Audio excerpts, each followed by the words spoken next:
Week 4 is in the books. It was interesting for a minute. Yeah, we didn't look like the 3-0 team we should have been. Yeah, no, that should have been an easier game, but we still won, so that's cool. It was boring at the beginning. That first drive when they scored, that was just all Carson powering it through. Yeah. I was surprised they didn't throw. Good early turnover, though. That's that dude Neal. He's killing it. He got the pick. Interception by Neal, interception by Griffin. He got the pick to end the game last week, and now he got the pick to start the game this week. Yeah. And yeah, Shaquille Griffin did good getting that pick. You could tell he was going to get one because that was like the fourth time where he jumped around. All of the three first times he was just getting one hand or almost both hands on it. So you knew he was jumping routes and perfect time to get that you one could at the see end. Specifically on that play, like he dropped back and he was just staring at Dak Prescott and just jumped it. And you mean oh shit! I thought we were still playing the Cowboys. Apparently, Fitzgerald, Ryan Fitzpatrick. And also, we got lucky that he didn't, because he's prone to go off for some really big games before. Yeah. Fitzpatrick's done it many times, and he just didn't see, he wasn't going for any big plays today. He doesn't have any big-time receivers. I don't think he has that great of an arm. I don't think he has a deep threat arm. Well, he's killed, when he was playing for the Bucs, he was hitting Deshaun Jackson all the time. I think we did a really good job of pressuring him, even though I don't think we recorded any sacks. I think we got one. Well, at least one. I remember. Monet got a sack, right? Just one, yeah. Okay, so Fitzpatrick, 315 yards, 2 interceptions, but still no touchdowns. See, that's great. We bend but don't break. Our defense bends but doesn't break. Russ threw for 360, 2 touchdowns, 1 interception. Yeah, and that at the end, we were about to walk away with 29 seconds left and just we're probably going to run out the clock. At the end of the first half. That play to David Moore was great. I cannot understand how Wilson makes that look so easy where he's rolling left and he threw on his right foot, throwing like this and just 50-yard bomb right in the right spot. Yeah. David Moore would have scored if he didn't. His deep ball QBR leads the NFL right now. It's like 158.2 or something. Dang. Yeah. I think that's perfect. On throws over 25 yards. Which is weird. I think they said he was 4th, right, or 5th for plays over 20 yards, which is pretty good. Yeah. No, he's doing his thing. I love it. I think he really is just trying to get that MVP this year. Yeah. So I think that our team's 4-0. You don't get MVP unless you're on a good team. You can cut up the whole league, but if your team loses every game. But that was a criticism of Russell Wilson earlier in his career. It says, he can make those baseball shortstop throws and he can roll out, but he doesn't have the deep ball accuracy that a guy like Aaron Rodgers has. But clearly, that's not true. He's always had it. He's always had a good touch. It's but not this year more than ever, something he got though. He's always had that. Even if he didn't get the respect, I mean... Yeah, I mean, he's always making better decisions. Clearly, he doesn't get the respect he deserves because he's never had a MVP vote in his career, which is crazy. Not even one vote 1 year. Yeah. I saw all the other people that got votes. Derek Carr and all these people. It's like, get the fuck out of here. It's definitely on full display because, as we've seen so far this season, we are throwing almost as much, if not more, than we're rushing. I mean, I think when we had the ball in the second half, it was or at the end of the first quarter, something we had thrown 11 times and then rushed 5. And it's just like that. That's unheard of for the last 15, 20 years of Seahawks football. Pretty much like not throwing that much for the first time. The existence of our franchise has always been run-based. And it kind of still is, but more so leaning towards passing. But we're still getting the rushes in there. What was Carson's numbers? 16 carries, 80 yards. 4.0 yards per carry. 2 touchdowns. 5.0. 5.0. Yeah. 2 touchdowns. And he came so close to busting off a couple long ones where someone just dove and got his foot or something. But it was crazy that I didn't even think he was going to play after he got his leg twisted up last week. They said he was fine in practice, but it just looked gruesome when that guy did that gator roll on the ground. Yeah, and then this week when he got $13,000. What? $13,000? He got fined only $13,000. Well, he got fined 6.5 for one and 6.5 for something else. Okay, well, he should. Dude, I mean, we see guys got suspended. I think we see guys who don't intentionally hurt people, like guys who have those big hits where it's like a shoulder pad right to a guy's face and knocks him out. Yeah. Those guys get fined like $50,000, and you're saying Pete Carroll got fined $500,000 for the mask. Right. So then we see this play where if you watch it and if you're watching it at full pace or slow-mo, you're like, it's intentional. There's absolutely no reason. It's not like the goal line where he's still trying to stretch out and fight for it. Like there's nothing happening. He's just laying on the ground and the dude just rolls. It's very intentional. You got it like at least suspended 2 games or something because I would say he should have got a suspension over whatever fine. The fine should have been more, but it should have been immediately like this guy is going to be suspended. $13,000 is nothing. These guys go to the mall and buy $13,000 watch just because they're like, no, whatever. Like it goes with this outfit. Exactly. Like, what does that matter to them? Like, you got to do something more because that's a very dirty play. Yeah, you're like trying to really injure a dude. Seriously, could have been. If way you're gonna worse. do that for the helmet, that's headhunting shit. You got to do it for someone that's trying to rip your fucking leg off. I mean, going after a running back's knee, that's headhunting. Well, in today's NFL, you see guys who clearly not even intentionally trying to get someone in the helmet, but it happens. They get kicked out of the game. They get a solid fine.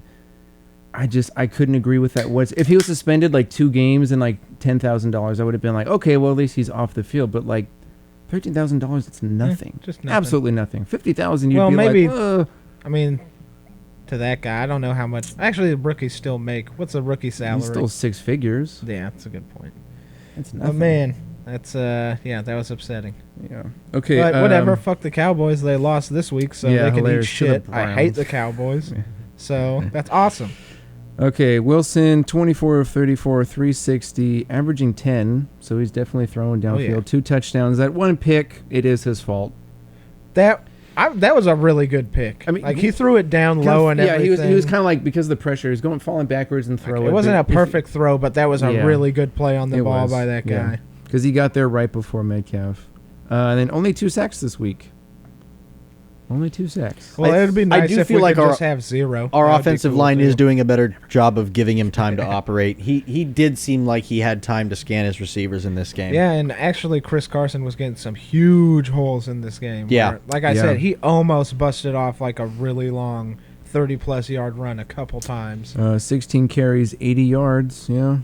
The defense did a good job of keeping Metcalf in front of him because you saw that one play early in the game where it was that big yardage play along the left side to Metcalf. Yeah. He was able to swing around just to the outside, get past the cornerback, and it's all over after that. I feel like people underestimate his speed because he's obviously ginormous.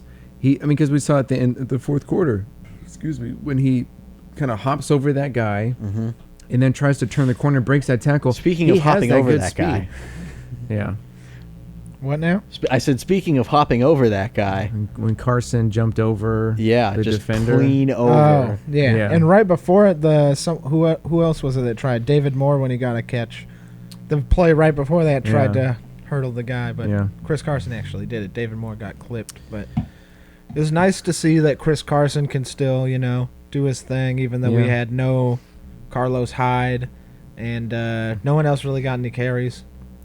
Yeah, 4 carries from Homer, 2 from Dallas. The Homer had that reception for a touchdown. Yeah. That was clutch, too, right there. And catching a fucking 60-mile-per-hour fastball straight to your chest. But great heads-up play to see that, okay, there's nobody for me to block, but there is a hole right here for me to just catch a short pass. Yeah.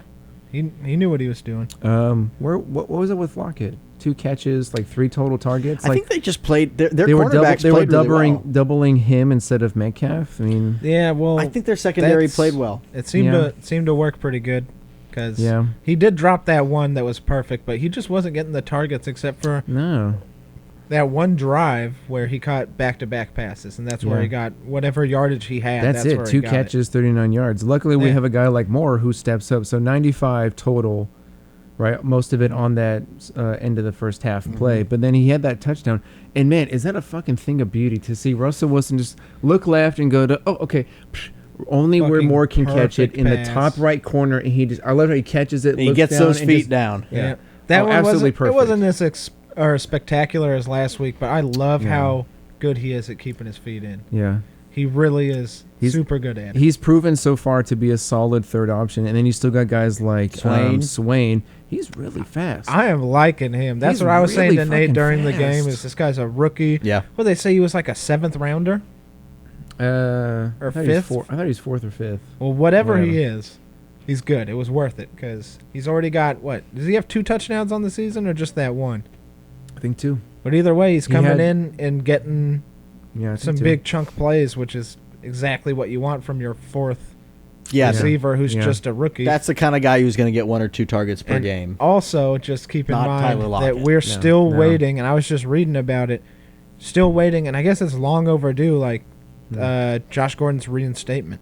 Like, he tried to be reinstated in, I think they said it was like June or July, and like the NFL's, like, in the CBA, they're supposed to like decide on your reinstatement within like 60 days of your filing or whatever. Yeah. And it's just overdue, and they need to just put him in there. If we got Josh Gordon in there, holy shit, man. Have him in the slot. I thought they had already said it was 4 games. That's what I thought it was, that he will miss, or was it like at least the first? No, I just read right before we started recording, like it was one of the top, it was like him and some other random dude have been waiting over the time limit for their reinstatement, but get him back, and once we get, what's his dick back in there, Rashad Penny, when is he going to come back? What's the news on him? I thought he's just hurt. Well, yeah, but like, what's the new? I don't know when he's coming back. Is it game like week to week or? Don't know. But it would be nice to get him back. I'm loving what if we can get Carlos Hyde back on the field too. I hope his isn't too bad. Homer's a viable option, I think, for like that spot back. Yeah, he's all right. I mean, he didn't do so hot this game, but he only got a couple carries. And the one carry he got the touchdown though. The one carry he got, like, the line blew up and he got tackled 2 or 3 yards in the backfield. That wasn't his fault. I envisioned that more being his role anyways, less of a traditional running back and more of, obviously he's our returner. He's a fullback. Well, he's our No, he's the running back, but he's our returner, and he can come in there as like our third down running back that's either going to hit that block or because he had a great block in the game. Yeah, I do remember that. Allowed Russ to sneak by for that. Like, you can sit there, just 12, do all you got to do is a little tiny chip block. It's not like you need to hold the guy back for like a lineman. You just need to get that little hit on the guy to just throw him off balance. Yeah, and then you can peel out into the flat for a little throw. Or, fake the block like you're blocking and then peel out. He's going to be good at that. Yeah, I'm seeing a lot of pro moves from Homer. I like that he could be he could be that role at kind of our technical back. Like how Leon Washington used to be. Just be the guy that's going to return and then catch it in the flat. I wonder if that's able to be heard. Anyways. Our defense, once again, I mean, not terrible, but we stepped up in the second half. Well, a little bit. He still did throw for 300 something yards. It's just not 400, which it's not good to be happy about your defense. If we're under 400, it's like, hey, we only gave up 360 yards or whatever. It's like, that's not good. Yeah. And guess what? Trey Flowers looking fucking bad again. Luckily, they had their own Flowers, who's a fuck up. Yeah, Eric Flowers. Yeah. Their lineman or whatever got a couple penalties. The high draft pick not too recently cut by the Giants. Not too. Oh, is it? Yeah. He was like a top 10 draft pick for the Giants. Like 4 years ago or something? In the McAdoo administration. That fucking guy. McAdoo. That guy was a goofball. He looked super weird, too, like he would be cast on some like shitty comedy about football or something. This is the goofy head coach. 1 sack. 1 sack for our defense. Yeah, not good. Because Jamal Adams was out. Our pass rush just isn't good. Without Jamal Adams. Our run defense is still pretty good. Although it was nice. But even though we won, it was KJ Wright. Because we won, it was nice to see Gaskin down. Do a little good. The only reason our defense stands a chance when Adams is not there is because of Wagner and Wright. Because they're just best everywhere. Linebacker tandem in the league. Yeah. It's really. I'm really thankful that we have two. We got our defense would be I think future Hall of Fame, both of them. Well, and we got Jordan Brooks. So fucked without them. Jordan Brooks, even though he was out this week, the rookie linebacker, he's going to be sitting there learning from them. Yeah, and he's going to be a beast. I feel like after I think KJ Wright's going to sadly be the first to go, and we'll have a couple more years of Bobby Wagner. Yeah. KJ Wright is still looking very able. We almost got rid of him this past offseason, but Bobby Wagner was like, no. Straight up, that's what happened. Like, he didn't tell them, but in interviews he was like, we should re-sign him. I've played my whole career with him. We're good together. Like, I think they should re-sign him. And when you got Bobby Wagner coming up with his contract at that time, he's signed now, but it was at that time. Like, we got to keep him happy so he stays. Because he's the really important one. He's the guy for our defense. KJ Wright's been the one coming up with the big hits in these past few games. When the Legion of Boom... But I agree, Bobby Wagner is the general of our defense. That's what happened, is Bobby Wagner now became the clear, I'm the guy for this defense. I'm the captain. Yeah. No more Earl Thomas. No more Richard Sherman. Walter no Thurman. More Cam Chancellor. Did you read that about Thomas? Ricardo Luckett. What happened? He's going to sign with someone. No, Houston? The Texans locker room said we don't want Earl Thomas on our team. No I read that on the way over here. It was that he was ready to sign and everything was going through, but apparently it came from the locker room that was like, we don't want him. The Seahawks. So now it's not. So I was just reading that apparently it's not going to happen because if the other players are like, he's a fucking asshole. The Seahawks defense has had a reputation in the last decade. The Legion of Boom defense, they were bullies. And that's what you have to be to succeed in the NFL. How can you go, Sherman, though, loud and talking shit. Earl Thomas. I never saw Earl Thomas as that, because Earl Thomas was always kind of the quiet one. Richard Sherman's the mouthpiece. Yeah. Cam Chancellor's the fucking hammer out there, and he's also screaming and hyping up the defense. And Brandon Browner just getting penalties. And Brandon Browner, I think, is a murderer, right? Isn't he in jail for murder? But anyways, is he Earl Thomas? Is he really? I think so. Earl Thomas was always Earl Thomas was always the quiet one. Like, he was the heart of the defense, but he was never the one hyping everyone up. I never saw him as an asshole, but how his tenure ended here wasn't great. Which at the time I know what he meant. Like, he gave us so much, he wanted his extension, but he wanted to be the highest paid safety when you're on the tail end of your career, and it's just not going to happen no matter how good you are. No. Charged with the attempted murder of his ex-girlfriend. Yeah, see, and child cruelty. Well, there you go, man. He's a bad guy. Might be. But Earl Thomas apparently is an asshole. So he's really good at football, but you went from one of the best safeties in the league where, like, I was upset that we couldn't keep him to the end of his career, and now it just turns into no one even wants you. The league is against having you. Threesomes with your brother, like, I don't know. I could never do that. When you're I don't like my brother at all. Like, when your fellow players are not on your side, that's when you're fucked. It's always usually those guys that seem to be trouble in the locker room. It's always the team in the front office that are like, we don't want him to fuck up our locker room. But when I've never heard of that before. When the front office and the team are the ones that are going to sign you and the players say we don't want him, I've never heard of that before either. I think that's fucking weird. And I'll just say, maybe he needs to do a little bit of soul searching and come back to Seattle. He's been coming in hot. I don't know what his deal is. Even in Baltimore, he seemed to have this kind of different he shouldn't have persona fucked up. Where he just wasn't afraid to talk shit or whatever. In Baltimore, he had his opportunity. Like, I could be on a really good team for the tail end of my career. You fucked it up by punching a teammate. Yeah. Do a little bit of soul search and come back home to Seattle, and end your career here is in whatever role you can. Like, we got good safeties. We don't really need him. But if no one's going to take him, can you imagine him and go sit down with Pete Carroll and have a talk and just see if it's going to work out.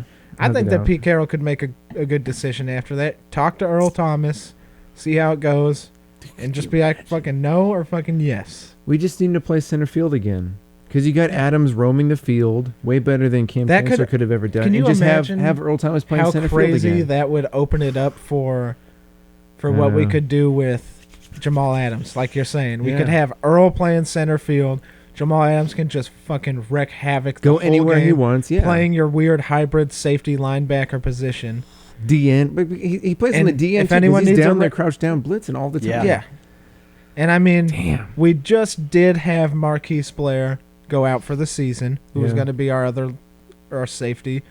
And Lano Hill got hurt too and didn't play this week. He got hurt last week. Like right when, or was that even the previous week? Because Marquise Blair got hurt and it was like Lano Hill came in and it's like, it's okay. Like, he's a good backup. We've had him as a starter before. And then he got hurt and it's like, oh shit. So now if really no one fucking wants Earl Thomas, man. You heard it here first, Pete Carroll. Come on, man. Schneider, come on. Go get Earl Thomas. You heard it here first. Him. You just hurt his feelings by not paying him. Now he's like, I'm an asshole, so maybe I should come back here. And I will say it was after he got paid by the Ravens, because obviously he was super disgruntled with our front office and Pete Carroll and everyone before that. Have you ever been But when gruntled? he did get that fat-ass contract from the Ravens, I read that he was like, the window is open for me to retire as a Seahawk. And what he meant was like, when I'm done playing, like, one-day contract, retire as a Seahawk type of thing. But now that you're an asshole and no one likes you, maybe you should come back and actually play for us. Dude, Pete Carroll's with your brother. Pete Carroll's a big second chance kind of guy. Yeah, he always gets the troublemakers, and now you can get a troublemaker that actually played for your team for like a decade. I feel like we've always had a few guys on the team that you could say have like checkered past, a bad attitude, right? The guy I want to come back, they're just not afraid to tell interviewers to be like, yeah, fuck it, whatever. Well, Josh Gordon, just like I'm talking, you either have a trouble past with the media or something, or just we gave on the very tail end of his career, we gave T.O. a chance. Yeah, Jerry Rice, that troublemaker. That doesn't count. And that was not even Pete Carroll. But I don't know. I just feel like I didn't really think about it seriously until now, but I would like it if we got Earl Thomas back. Yeah. He's still got some juice in the tank, and we need a safety. We straight up do. Yeah. We need our defense is so thin this year. Yeah. Just losing. Well, we had to trade Bradley McDougald to get Jamal Adams, which is worth it, but because Jamal Adams is crazy, but Bradley McDougald was fucking solid. I loved him back there. He was good. I just saw a picture of him. He took over for Cam Chancellor and did fucking great. I saw a picture of him on the Seahawks subreddit. It was just him looking really sad on the Jets bench, and it's like, hey, we're sorry, man. I am sorry. It's just because it was for Jamal Adams. Like, it's not like he did bad. He was great. Yeah. But you got to do what you got to do, man. To get Jamal Adams, it's worth it. We gave up a lot, but when obviously we seen when in the first 3 weeks when he's healthy, well, 2.5, I guess he got hurt last week in the game, but it's worth it. Yeah. He makes things happen. He's a big playmaker on defense. He's a big disruptor in the passing game. And the running game. That too. Like, he can get down there and still get at you at the line of scrimmage. But when our defense is pressuring Cam quarterbacks, Chancellor and Earl Thomas always did. When our defense is pressuring quarterbacks, it's Jamal Adams up in there. Yeah. That's true, but he's everywhere. It does remind me of Cam and Earl, where even on the run plays, you would see them come up and they're tackling the guy when he's only like 2 yards past the line of scrimmage. Like, how do you get there so fast? Well, Earl Thomas, for the longest time, the reason he's been such a good safety is because he's just fast as shit. So fast. Literally, he just would be so far back, but then all of a sudden these kind of like 5-10 yard passes, you just would see him come sprinting through the side of the screen and just be there within a second because he's always been that fast. Our defense had so much speed in those days. Yeah. Well, him literally playing center field, like you're saying, just sitting there, kind of just trying to read what's going on. Yeah. And the quarterback throws a fucking sideline bomb. Yeah. And Earl Thomas, right when he starts seeing he's going to throw, just sprints and somehow gets there, right when the ball gets there, lays the hit. I mean, he also had the benefit of playing with Walter Thurman, who he played with at Oregon. So you've got that. Earl Thomas went to Texas. Yeah. Oh, damn it. Yep. I don't know who you were thinking of. It also helped that 3/4 of our secondary back then was like 6'3" or 6'4". Yeah. He was the smallest guy at, what is he, like 5'10"? Maybe not even that. He's a small man. Yeah. But that's the thing, is he could still be in it like an enforcer out there. Yeah, he's a big hitter because he's so fast. That's Gronk said the hardest hit he's ever taken in his career was when he got fucking annihilated by Earl Thomas and punctured his lung, I believe. Yeah. Who I was just telling Nate, did you hear about how Justin Herbert is starting for San Diego for the Chargers? Yeah, he's pretty good. He's actually I saw one of his games. You know why he's starting? Because their starter was Tyrod Taylor, right? And he got his lung punctured by the medical staff. That is fucking crazy. That guy definitely got fired. You would hope so. I'm just gonna give you some kind of injection here. Bop. Whoops. Oh fuck, he's dying. I just imagine it sounds like when you pop a tire. Yeah. Comes out his nose. No, it's like helium. So someone's like, oh my god, my lung. The human body. Oh. Fuck, that's dumb. Yeah. Okay, so next week, Vikings. They 1-3. We better fucking. They lost a shootout to the Packers. They had 11 against the Colts and lost, and then they barely lost the Titans last week. They won this week. I don't feel like they're that good, and that might just be because I very much dislike Kirk Cousins. I just think he's a bum. But I feel like this is another game that we're just going to, for some reason, first half be like 17-14, yeah. That was and then like the second half Dolphins once again game. kind of like we got to score in the last 5 minutes of the game. Like it just seems to be our style. This Dolphins game be 38-30. Should have been easier than it was. Yeah. Well, that first half, I do agree. Like I think Kirk Cousins is a bum. Maybe not a bum, but like he's not worth the money he got. No. He's a pretty. No. He's replacement level. If you have a really good defense, he could be all right for a team. But he's not how good he got paid for. Stephon Diggs, was he that important? Like, is that why they're doing bad? Because now that he doesn't have two good receivers, he's not. Like, was it him and what's the other dude? Yeah. Was that the reason why he was doing good? Because he had two Pro Bowl receivers, and now that he has one, he can't get it together. He even didn't do phenomenal with both of them. Like he's just an all right quarterback. He'll have big games for you, but other than those big games, he's just mediocre. Okay, Cousins on the season, 46 of 78, 623 yards. Through 4 games, he has 623 yards. That's not replacement. I know they have Cook, but Cook's only got 294. So even that, he hasn't had a breakout season. So no. And Cousins only has 5 touchdowns, 6 interceptions. I feel that's like, a bum level. Yeah. Okay. I feel like bum level. Now that you read the stats, I feel like a replacement level quarterback is going to get you 200 yards a game. Yeah, and they gave him that fat like a weird contract. Wasn't he like $84 million and it was all guaranteed? Like I know his contract was 100% guaranteed. Who's his agent? Who does that? It might have been him. He might have been one of those dudes. It was like, okay, don't give me that crazy $200 million contract or whatever that these other guys are getting, but give me $84 million guaranteed. Okay, so Russell Wilson has more completions than Kirk Cousins has total passes thrown. Damn. That's insane. Russell Wilson, 925 yards, 14 touchdowns, 2 picks now. Or 16 touchdowns, 2 picks. If all we have to do is stop the run next week, then that leaves us in pretty good position. I mean, we've always played good games against Minnesota. I will give them home? that. Is it away or home? It's at home. Okay. And it's the Sunday night game, so this will be a late podcast next week. But, I mean, I'm feeling confident. Once again, it's just our defense has not proved. I mean, 2 picks is good. We had the second half one right when we needed it. Mm-hmm.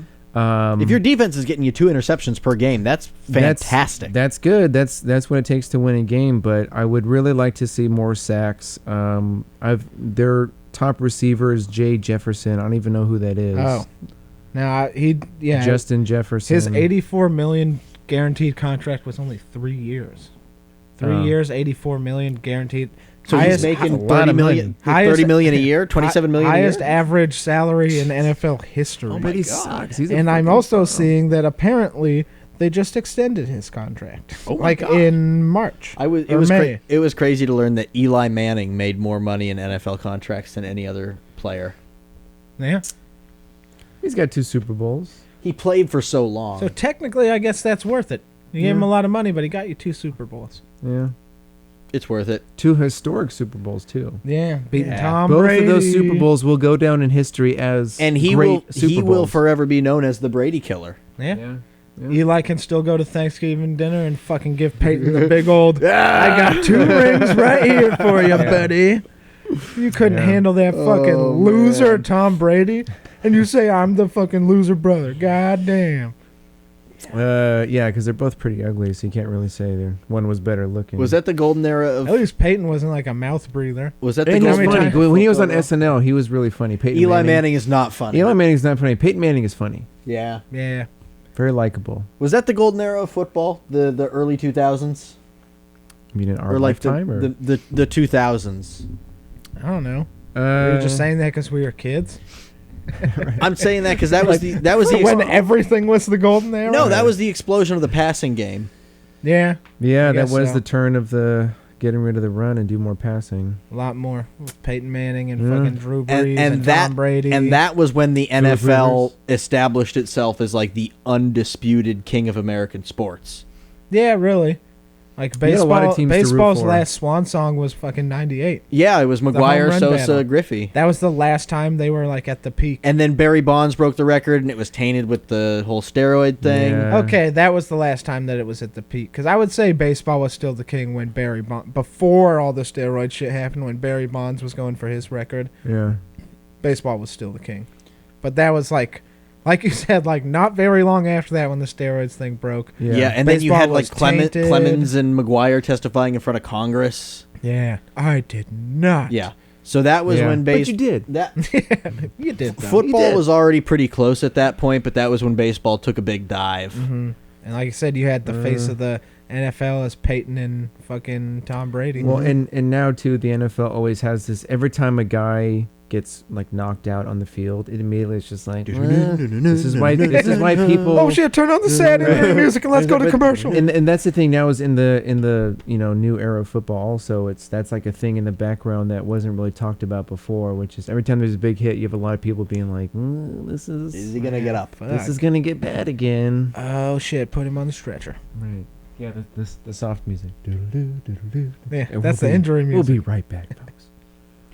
Okay, we've gone off the rails a little bit here. We're feeling good about next week. Cautiously optimistic. Now I'm feeling good about it. I'm going to say we win by 2 touchdowns. I don't know how high scoring of a game it's going to be because our defense is unpredictable. Did we do a score prediction last week? I wasn't here last week. Did we also? Oh, yeah, we did. And I don't think we even checked our score predictions with the previous week. I don't remember what I said. Me either. But, all right, I got one for this. Let's go. Wait, what was the final score of the Cowboys game? Didn't I give it the high one? I was like 38. I have no clue. I'm pretty sure I said 38-31. That sounds like something I said. Well, I'm just trying to do my goddamn prediction for next week. We're going to have to go back and look because I'm pretty sure I said we're facing the Vikings. Okay. All right, I'm looking it up right now. The spread is Seattle minus 2.5. The over-under is 48.5 points. The money line, Seattle minus 150, Minnesota plus 130. We will win 31-20.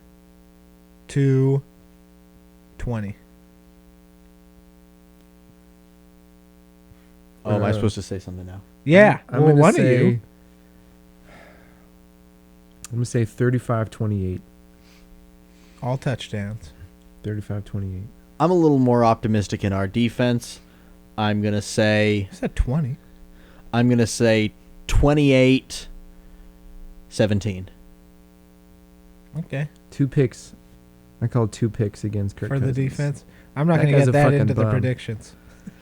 No, we'll just keep doing. We'll just do another 10 minutes of random predictions. I said 31 is how much we're going to score, and 21. That's going to be 3 touchdown passes from Russ next week. 3? Yep. I'm going to say all 5. All 5? All 5. Fuck yeah. Let Russ cook. Watch that creepy-ass video. Oh, that creepy. It was made by NFL Network. Yeah, it's creepy. It was very weird. If you guys are watching that, go watch that. What are you talking about? I'll show you after we get off of here. All right, I got to rock a piss. Get off. Me too. All right. Podcast over. Bye.